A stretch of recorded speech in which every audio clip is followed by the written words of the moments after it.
नमस्कार। आप देख रहे हैं शिव कुमार मिश्रा ऑफिशियल और स्पेशल कवरेज न्यूज। हमारे साथ हैं आदरणीय संजय सर। फिर एक बड़ी खबर लेकर बातचीत करेंगे।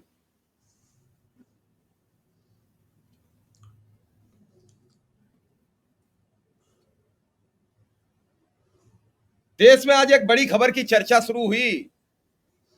राहुल गांधी ने उस खबर को पटल पर रख दिया कि गुजरात में कुछ दल हैं और उन दलों में चंदा लेने की होड़ मची और चंदा लेते लेते थोड़ा बहुत नहीं ले लिया, 4,300 करोड़ रुपया ले लिए। यहाँ चाय के पैसे के लिए घंटों लग जाते हैं, सोचते हैं कि संजय सर के पास पहुंचे, किसके पास पहुंचे, चाय की तो व्यवस्था करें। देने वाले भी मस्त थे कि देते रहे, लेने वाले और मस्त थे कि लेते रहे। और बाकायदा सिर्फ 39 लाख रुपया खर्च करने की जरूरत पड़ी, बाकी सब घोट गए, पी गए और चुनाव आयोग में बिल वाउचर दाखिल कर दिए। भारत में ये कोई नया घोटाला नहीं है। बिल वाउचर के जरिए अब तक बहुत सारे घोटाले हो चुके हैं। अब राहुल गांधी इस घोटाले को लेके आए। समस्या यहां ये फंस गई कि एसआईआर का विवाद चल रहा था, ये भी चुनाव आयोग के ऊपर टूटा। बिल्कुल। अब चुनाव आयोग के ऊपर जब टूटा तो राहुल गांधी ने पहला सवाल यह किया कि क्या एफिडेविट भी देना पड़ेगा। हम ज्यादा आगे बढ़े उससे पहले संजय सर आज बहुत मुस्कुरा रहे हैं क्योंकि मामला बड़ा है, तो सीधा संजय सर के पास पहुंच लेते हैं। सर, क्या है पूरा मामला? विस्तृत बातचीत जनता जानना चाहती है। नहीं, बहुत दिलचस्प मामला है और ये एक अखबार की खबर है। मैंने अभी तक मैंने जो देखा तो मुझे लगता है कि दैनिक भास्कर की ये खबर है, क्योंकि सबसे पुरानी या सबसे पहले उसी की खबर दिख रही है। हो सकता है किसी और की अखबार की भी हो, लेकिन मुझे दैनिक भास्कर का सबसे पहले दिखा। तो दैनिक भास्कर की एक खबर है और वो खबर यही है कि 10 राजनीतिक दलों को 3 चुनाव के लिए 2019 और 2024 के लोकसभा चुनाव और 2022 के विधानसभा चुनाव के लिए 43 करोड़ रुपए का चंदा मिला है। 43 करोड़ रुपए और 10 राजनीतिक दल, इसमें कोई बड़ा या जाना पहचानी पार्टी नहीं है। सब अनाम से अनजानी सी पार्टियां हैं। तो ये दिलचस्प है और बहुत संभावना है कि ये पैसा जो है किसी और का है, जो यहाँ रखा गया है और इस नाम से इन खातों में रखा गया है। राजनीतिक दल का खाता होगा तो आशंका कम होगी, पूछताछ कम होगी, वगैरह वगैरह, इसलिए ऐसे रखा गया होगा, मेरा अनुमान है। और जो हालात हैं, माने जब सरकार दावा करती है या प्रधानमंत्री दावा करते हैं कि उनकी सरकार पे भ्रष्टाचार का कोई आरोप नहीं है, ना खाऊंगा ना खाने दूंगा, क्या उनका पुराना घोषित है। भक्तगण कहते रहते हैं कि नरेंद्र मोदी ने तो कह रखा है ना खाऊंगा ना खाने दूंगा, तो भ्रष्टाचार कैसे हो सकता है। नरेंद्र मोदी भी कहते हैं कि हमारी सरकार पर भ्रष्टाचार का कोई आरोप नहीं है, लेकिन इतने सारे पैसे का कोई जवाब नहीं है।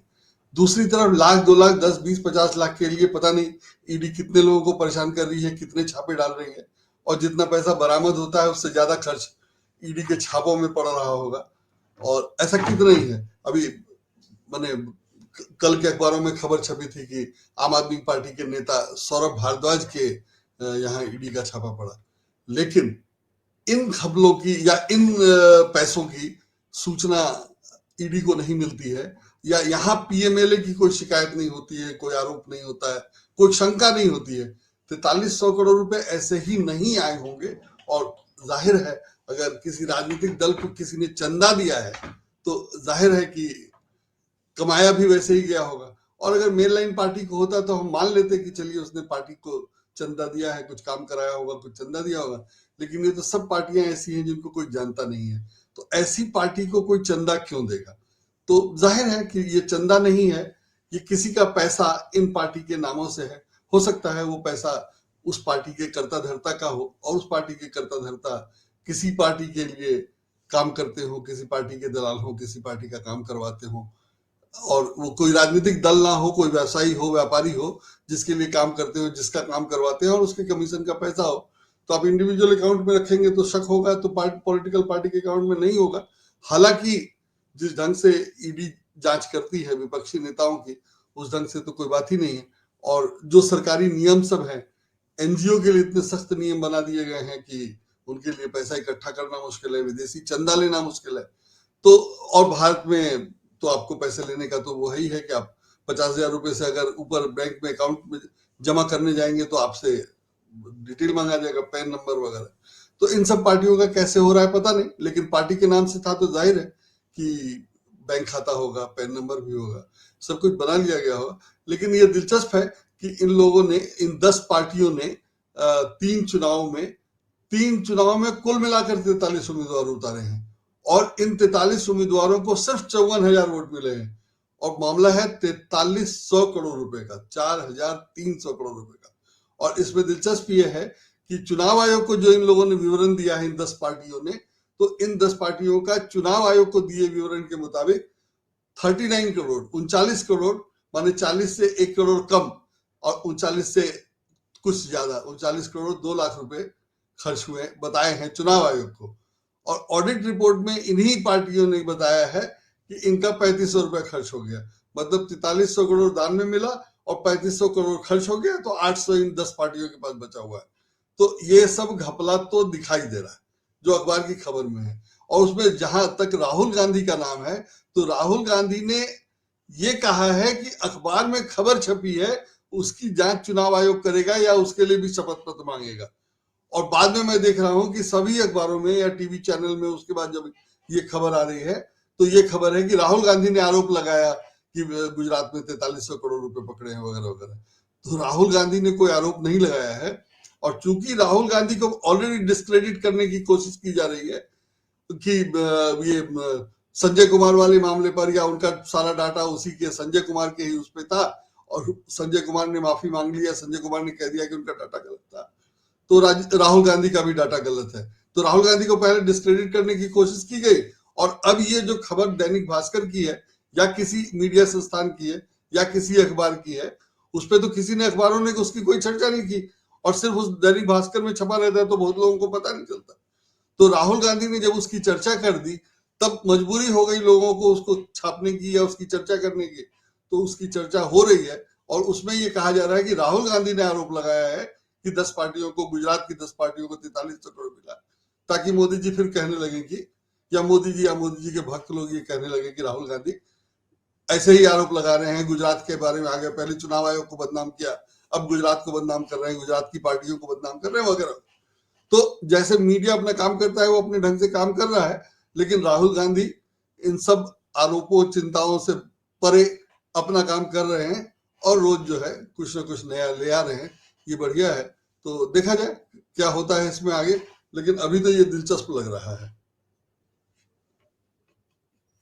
सर 4300 करोड़ तो एक बड़ी लंबी रकम होती है।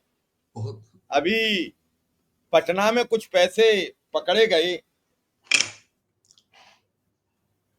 तो आपने देखा, जज साहब जलाने लगे, वो इंजीनियर साहब जलाने लगे।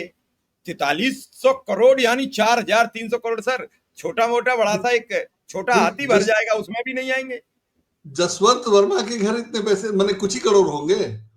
जसवंत वर्मा के घर जो पैसे मिले, जिसके लिए उन पर महाभियोग चला दिया गया और जिसके लिए उपराष्ट्रपति की नौकरी चली गई, सारा विवाद तो उन्हीं सब मामलों को लेकर था। तो और यहाँ 4300 करोड़, वहां यशवंत वर्मा के घर में कितने पैसे होंगे? कुछ बहुत ज्यादा पैसे नहीं होंगे। और वो 500 का नोट था, उसमें केवल 2000 का नोट तो था नहीं।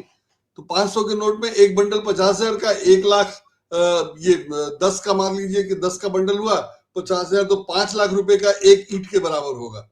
तो 20 ईंट के बराबर 1 करोड़ रुपया होगा। तो मुझे लगता है कि जो इसमें दिखाया गया था वीडियो में, तो 1 करोड़ रुपए से ज्यादा नहीं होगा जो वीडियो में मैंने देखा। और जितने पैसे होंगे उसमें 1 करोड़ नहीं होंगे। एक को चलिए आप 5 करोड़ मान लीजिए, तो अगर मेरा अनुमान 1 का है तो उसको आप 5 करोड़ मान लीजिए। तो यशवंत वर्मा के घर में 5 करोड़ रुपए मिलने पर इतना हंगामा, इतनी चर्चा, और यहाँ 4300 करोड़ रुपए बुक्स में है, दिखाया जा रहा है। कहां से आया पता नहीं है। हालांकि जिनसे चंदा आया उसका भी विवरण है। जैसे एक सत्यवादी रक्षक पार्टी है कोई वहां, माने इन 4300 करोड़ रुपए पाने वालों में 10 पार्टी में एक सत्यवादी रक्षक पार्टी है। उसके 5 टॉप के जो दानदाता हैं वो गुजरात के ही हैं, गुजरात के भिन्न शहरों के हैं, और इन 5 लोगों ने मिलकर सत्यवादी रक्षक दल को 201 करोड़ रुपए दान दिए हैं। हालांकि इन पार्टियों को देश भर के कई राज्यों से, मतलब 23-24 राज्यों से पैसे मिले हैं, तो पैसे तो इनके पास सबसे आ रहे हैं, और जाहिर है कि कुछ छिपा हुआ नहीं था, सबको पता होगा। देने वाली पार्टी के अकाउंट से जा रहा है, लेने वाली पार्टी के अकाउंट में जा रहा है, अगर सब सफेद है तब भी। लेकिन इतना पैसा है कि उसकी जवाबदेही या जिम्मेदारी तो बनती है कि कोई किसी ने किसको क्यों दिया और कहां से कमाया कि इतना पैसा दान दे रहा है। तो वो सब अपनी जगह है, लेकिन ये अजीब है कि इसको पकड़ा नहीं गया और इसकी जांच नहीं हुई। खबर छपने के बाद भी सन्नाटा है, और जब राहुल गांधी ने कहा तब जाकर के कहा जा रहा है कि राहुल गांधी ने आरोप लगाया है कि इतने पैसे मिले, इतने पैसे का मामला है, वगैरह वगैरह। तो दिलचस्प है, और देखा जाए आगे क्या होता है। हालांकि होता ये होना कुछ नहीं है, जवाब ही नहीं आएगा, कुछ कहा ही नहीं जाएगा, लेकिन दिलचस्प ये है कि इसका भी जवाब चुनाव आयोग को ही देना है।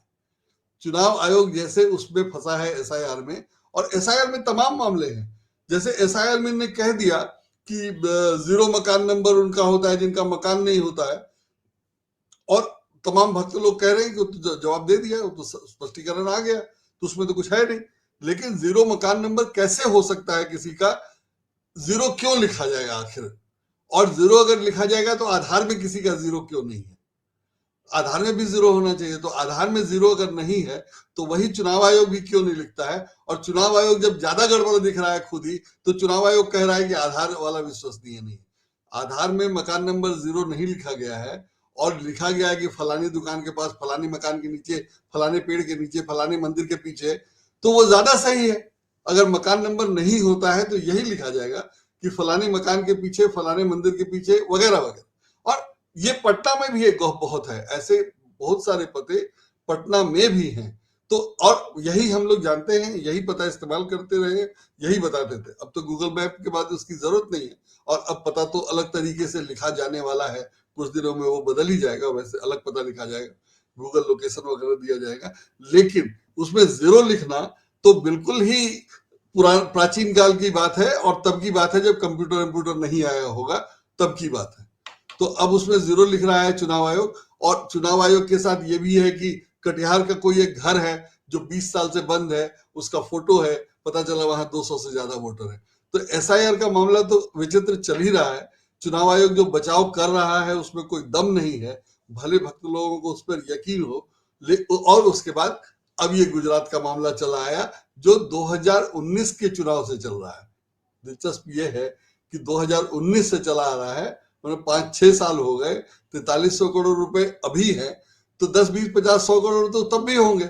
और जब सौरभ भारद्वाज के यहाँ छापा पड़ सकता है इसलिए कि उनने अस्पताल की बिल्डिंग भी बनवा दी और उसमें पैसे भी कमा लिए, तो इस पे तो जरूर कुछ होना चाहिए था, लेकिन अभी तक कुछ हुआ नहीं है।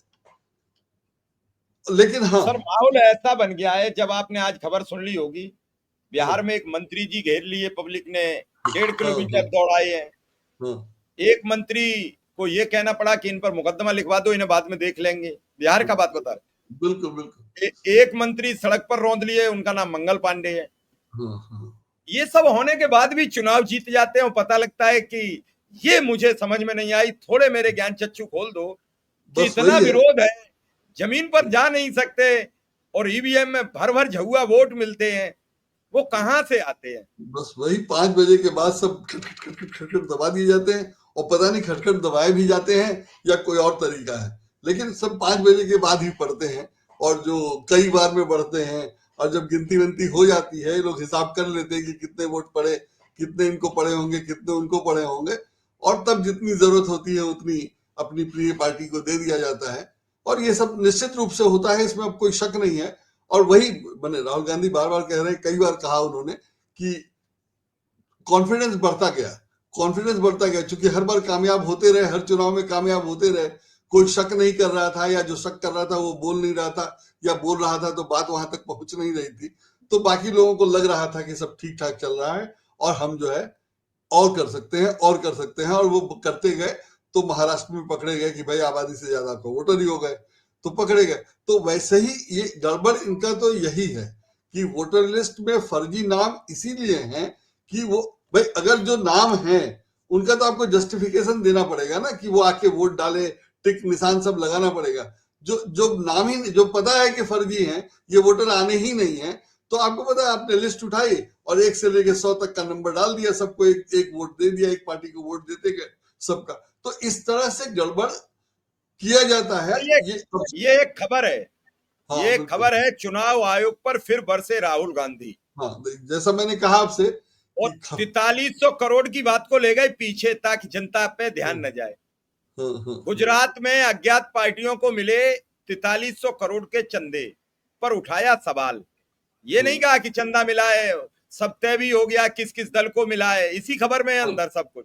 बिल्कुल बिल्कुल बिल्कुल। हाँ और अगर ये लगती इसकी हेडिंग कि 4300 करोड़ के चंदे का घोटाला राहुल गांधी ने पकड़ा, हाँ तो कैसी होती। हाँ और बिल्कुल। खबर भी यही है। हाँ और नहीं, जिस अखबार की भी खबर है उसके नाम से छापते कि उस अखबार ने इतने करोड़ का घोटाला छापा, या इस अखबार में इतने करोड़ के घोटाले की खबर। राहुल गांधी ने पूछा कि शपथ पत्र किसे देना है, या जांच करोगे या शपथ पत्र दूं।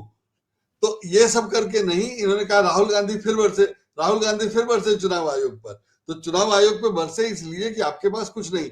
और मुझे हमेशा लगता है कि इस तरह के पैसे जो हैं, जो ब्लैक मनी होता है, उसको खपाने का एक तरीका होता है, और खपाने के लिए इस तरह से रखा जाता है। जो पहले मोदी जी ही कहते थे कि शेल कंपनियों में रखा जाता है वगैरह वगैरह, तो अब शेल कंपनी तो उन्हीं ने बंद करा दिए। तो अब ये पॉलिटिकल पार्टी के अकाउंट में रखा जाता है, रखने की व्यवस्था की गई है, जो पकड़ा गया है। और या खबर छप गई है तो चल, नहीं तो बाकी तो कह दिया जाएगा कि सब ठीक है, उनका अकाउंट है, उनको चंदा मिला है और सबका हिसाब है, ये कहा जा सकता है। तो लेकिन उसमें हिसाब यही करना है कि इन लोगों ने किस काम, कौन से काम का पैसा दिया। जैसे इलेक्ट्रोल बॉन्ड में था कि कनेक्शन दिखाई देता था कि छापा पड़ा, ठेका मिला, उसके बाद बॉन्ड खरीदा गया। तो छापा पड़ा और उसके बाद बॉन्ड खरीदा गया, ठेका मिला उसके बाद बॉन्ड खरीदा गया, या बॉन्ड खरीदा गया उसके बाद ठेका मिला, तो एक कनेक्शन बनता है। तो यहां भी कुछ ना कुछ कनेक्शन अगर होगा, और जांच करने से पता चलेगा कि है या नहीं है। जब कनेक्शन नहीं है तब तो ठीक है कि हाँ वो चंदा होगा, वाकई होगा। लेकिन क्यों कोई अनाम सी पार्टी को इतना पैसा देगा, वो भी 5 साल में 4300 करोड़, 800 करोड़ रुपए से ज्यादा हुआ साल। 800 करोड़ 10 कंपनियों को, 10 पार्टियों को, मतलब 80 करोड़ रुपए आप 10 प्रति पार्टी दे रहे हैं। तो बहुत ज्यादा पैसा है, बहुत ज्यादा पैसा है। और ये ना खाऊंगा ना खाने के दूंगा के बाद है, और तब है जब सत्तारूढ़ पार्टी पर भ्रष्टाचार का कोई आरोप नहीं है, या कम से कम दावा किया जाता है कि उस पर कोई भ्रष्टाचार का आरोप नहीं है, तब ये हालत है। तो आगे क्या होगा राम जाने। और हाँ, इसमें यह भी है कि आज ही मैं एक वीडियो देख रहा था कि अयोध्या में जो सड़क बनी है, या जो सड़कें बन रही हैं, जिनका मोदी जी और नितिन गडकरी श्रेय लेते हैं कि हमने बहुत सारी सड़कें बना दी, और हमेशा से ये कहा जाता रहा है कि ये सड़कें इसलिए बन रही हैं कि कमीशन पहले ले लिया जाता है। होता क्या है, जो मैं अभी तक जो समझ पाया हूं, वो ये कि आप किसी कंपनी को पकड़िए, या जो कंपनी वाला आपके पास आया, उससे आप कहिए कि इस कंपनी के ये वाली रोड आप इतनी दूर का ठेका आपको दिया, कितने पैसे दोगे बताओ, इतने पैसे हमें दो, इतने का प्रोजेक्ट बनाओ, इतने साल तक इतना रुपया प्रति वाहन टोल वसूलो। तो सरकार का कुछ लगा नहीं, सरकार को कुछ देना नहीं है, और सरकार को कमीशन जो मिलना है वो पहले मिल गया। फिर वो सड़क बनेगी, और जो सड़क बनती है और बार बार धंस जाती है, तो शायद इसका कारण यही हो कि उसमें कमीशन ज्यादा देता है और काम कम होता है। और सड़क जिस हिसाब से धंसती रही है वो साधारण नहीं है। और सिर्फ सड़क ही नहीं धंसती है, पुल के पुल बह जा रहे हैं, पुल ढह जा रही है। अभी जम्मू में एक पुल गिर गया, माने बाढ़ के पानी में पुल क्षतिग्रस्त हो गया। अब आप उसको जो कहिए, मैंने यहाँ तो शब्दों का चयन भी बड़ा सोच समझ के कहना पड़ता है, नहीं तो कहेंगे कि नहीं बहा नहीं है, क्षतिग्रस्त हुआ है वगैरह वगैरह। तो जो कुछ भी हो, वो क्षतिग्रस्त हो गया है जम्मू का पुल। वो पुल 2013 में बना था, 2013 में बना था, 2025 में क्षतिग्रस्त हो गया। और मुझे याद नहीं है कि 2014 के पहले पुल वुल गिरने ढहने की बात आती हो, मैंने चेक किया आज तो मुझे कोई खबर नहीं मिली ऐसी बड़ी जो ऐसे गिरी हो। हालांकि मुझे याद है, मैं जब गोवा गया था 1990 के आसपास, तो वहां पे एक पुल बनता हुआ था जो गिर गया था, जिसके बारे में वहां चर्चा थी कि गोवा में था इसलिए हंगामा नहीं हुआ, और अगर ये कहीं हिंदी पट्टी में होता है या महानगर में किसी में होता तो ज्यादा हंगामा होता। तो कुछ एक मामले बनते हुए पुल वुल गिरे हैं, लेकिन 2014 के बाद से उनकी संख्या बहुत ज्यादा बढ़ गई है। और उसमें आपको याद होगा कि 2016 में कलकत्ता में एक निर्माणाधीन पुल गिर गया था, तो मोदी जी ने बड़ा हंगामा मचाया था कि ये पुल गिर गया, पुल गिर गया। तो ममता बनर्जी ने जवाब में या बचाव में कहा कि ये तो एक्ट ऑफ गॉड है। तो मोदी जी ने बड़ा मजाक उड़ाया था कि ये एक्ट ऑफ गॉड नहीं, एक्ट ऑफ फ्रॉड है। तो वो सब ये करते रहे, चुनाव का समय था पश्चिम बंगाल में, और मोदी जी ये सब act of God, act of fraud करते रहे। लेकिन 2018 में बनारस में एक पुल गिर गया। 2018 में जब बनारस में पुल गिरा तो उसके बाद से फिर मोदी जी ने पुल गिरने पे कुछ वैसा मजाक नहीं किया, और act of God, act of fraud वाला मामला खत्म हो गया, और पुल गिरने पे शांति रहती है। लेकिन 2018 में जो वो पुल गिरा, उसके बाद से कितने पुल गिर चुके इसकी गिनती नहीं है, और लेटेस्ट अभी ये है। और सब जो है 2014 के बाद बने हुए पुल है। 2013-14 में जो जम्मू वाला गिरा है वो 2014-13 का उद्घाटन था, और 2013 के बाद 2014 के बाद जिन पुलों का उद्घाटन हुआ है वैसे कितने ही गिरे हैं। तो जब पुल गिर जा रहे हैं तो ये पैसे सब कहाँ जा रहे हैं? और सब बना रहे हैं गुजरात के ठेकेदार। तो गुजरात के जब ठेकेदार बन रहा है तो गुजरात की पार्टियों के पास पैसा है। तो ये पार्टियां जो हैं, मुझे लगता है कि सिर्फ पैसे रखने के लिए हैं। और अभी आज ही एक सोशल मीडिया पे हमारे एक वरिष्ठ पत्रकार मित्र ने शेयर किया है कि राहुल गांधी 22 साल से राजनीति में है और नरेंद्र मोदी भी 22 साल से राजनीति में है, और दोनों की धन संपत्ति देख लीजिए। तो राहुल गांधी के पास मोदी जी के मुकाबले बहुत ज्यादा धन है, इसलिए राहुल गांधी चोर है, मोदी जी ईमानदार है। तो अब इस तर्क से मोदी जी को ईमानदार स्थापित किया जाता है या साबित किया जाता है। और दूसरी तरफ कहानी ये है कि गुजरात में इतने पैसे मिल रहे हैं। तो गुजरात में इतने पैसे इसलिए मिल रहे हैं कि सड़क बनती है, बह जाती है, धंस जाती है, और गुजरात, और वो अयोध्या से शुरू होकर कहा नहीं गई, कौन सी सड़क नहीं बही और कौन सी सड़क में गड्ढा नहीं हुआ, और पुल भी गिर रहे हैं। तो अगर सब ऐसा, हाँ, ये आज इसमें उड़ीसा में एक रेलवे स्टेशन की बिल्डिंग गिर गई है, हवाई स्टेशन की बिल्डिंग, हवाई अड्डे की बिल्डिंग गिर जाती है, रेलवे स्टेशन की बिल्डिंग गिर जाती है। तो ये सब 2014 के बाद जिस तेजी से हो रहा है, और चूंकि बहुत सारे ठेकेदार गुजरात के हैं और गुजरात में ये पैसे हैं, तो अब समझना और हिसाब लगाना कोई मुश्किल नहीं है कि जो सड़क धंस रही है, जिनका बहुत ज्यादा, या अयोध्या में बताया गया कि प्रति किलोमीटर कितना 800 रुपए किलो, 800 करोड़ रुपए, पता नहीं 40 करोड़ रुपए आधे किलोमीटर सड़क का बहुत ज्यादा पैसा दिया गया है अयोध्या में। ठीक है, सड़क अच्छी बनी है, लाइट वाइट भी सुंदर लगा है, तो पैसे ज्यादा होंगे, लेकिन फिर भी। और अयोध्या में भी सड़क धंस गई है, अयोध्या में भी सड़क धंसी है। तो अयोध्या से लेके मुंबई तक जहां भी सड़क बन रही है वो धंस जा रही है, पुल गिर जा रहे हैं। तो जो बना रहा है वो पैसे कमा रहा है और उसको पैसे दिए जा रहे हैं। वही पैसा गुजरात जा, चुकी ज्यादातर गुजराती ठेकेदार हैं तो गुजरात में जा रहा है, और मुझे लगता है कि ये पैसा सब वहीं पार्क किया गया। टेक्निकल भाषा में उसको पार्क करना कहा जाता है। तो तकनीकी तौर पर पैसे लोग पार्क कर देते हैं कहीं ना कहीं सुरक्षित जगह पे। तो ये राजनीतिक दल में सुरक्षित जगह पे पार्क किया गया है। यही मामला होगा, लेकिन ना इसकी जांच होगी, ना इस पे कोई जवाब आएगा, ना चुनाव आयोग कुछ बोलेगा। देखा जाए क्या होता है। चलिए सर, अब 43 करोड़ में अगर 54,000 वोट मिले हैं तो 4300 में 54,000, तो ये 1 लाख से ऊपर का, 1 लाख से ऊपर का वोट पड़ेगा एक। बिल्कुल 5400 वोट पड़े हैं, 43 उम्मीदवार। अच्छा, 4300 करोड़ को ये खबर देखने दो। नहीं, 4300 करोड़ रुपए, 4300 करोड़ रुपए और 43 उम्मीदवार हैं। प्रति उम्मीदवार 100 करोड़ रुपए दिए गए हैं, पर उम्मीदवार 100 करोड़ रुपए दिए। हाँ, ये हिसाब तो ठीक है, 4300 करोड़ और 43 उम्मीदवार, तो एकदम ये ठेकेदार लोग हैं। मुझे लगता है ये वही ठेकेदार हैं जो जिनकी पार्टी है, जो उम्मीदवार हैं, और जिन्होंने सड़कों के या पुलों के ठेके से पैसे कमाए होंगे, उन्हीं लोगों का है। क्योंकि 4300 करोड़ और 43 उम्मीदवार तो कनेक्शन तो बनता है, और 43 उम्मीदवार मैदान में खड़े हैं, सबको मिलकर 3 चुनावों में अगर 54,000 वोट मिले हैं तो कोई ज्यादा नहीं है, और वैसे भी आ सकता है। तो है वो पैसा वहीं का, और कुछ खास नहीं है। चलिए सर, देखते हैं जनता इसे कैसे समझती है, और जनता हमें कमेंट बॉक्स में बताए। हम ऐसी खबरें लेके आते रहेंगे। उस दिन 334 करोड़ का था, एकदम एक बिंदी बढ़ाई और उसमें कुछ और 1000 करोड़ जोड़ दिए, यानी 3400 में 900 जोड़ के 4300 का ले आए। चलिए अगले घोटाले का इंतजार करिए। फिलहाल इस खबर में इतना ही। आपका सर बहुत बहुत आभार, बहुत बहुत धन्यवाद।